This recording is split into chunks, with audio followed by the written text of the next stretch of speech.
आलमी सतह पर शोहरत याफ्ता एक मुस्लिम खातून के ज़रिए एक मैगज़ीन को दिए गए इंटरव्यू के अंदर ये एतराज़ उठाया गया कि निकाह करना इंसान के लिए क्यों ज़रूरी है, बग़ैर निकाह के वो आपस में ताल्लुक़ात क़ायम करके क्यों नहीं रह सकता या रह सकती।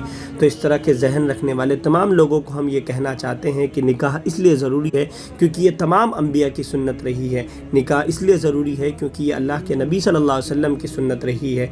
निकाह इसलिए ज़रूरी है क्योंकि एक मज़बूत ख़ानदान को तश्कील देता है, जो कि एक मज़बूत समाज और मुआशरा बनाता है। और निकाह इसलिए ज़रूरी है क्योंकि निकाह मर्द और औरत के ऊपर उनकी ज़िम्मेदारियों का एहसास दिलाता है। और निकाह इसलिए ज़रूरी है क्योंकि ये आगे आने वाले नस्ल की हिफाजत और उनकी सही परवरिश का ज़रिया होता है। और निकाह इसलिए ज़रूरी है क्योंकि बग़ैर निकाह के क़ायम किया गया ताल्लुक़ आखिरत में सज़ा का मुस्तहिक़ हो। और निकाह इसलिए ज़रूरी है कि ये खालिक और मालिक और इस दुनिया और इंसान के बनाने वाले का क़ानून है कि अगर मर्द और औरत एक साथ रहना चाहते हैं तो उनके लिए निकाह करना ज़रूरी है।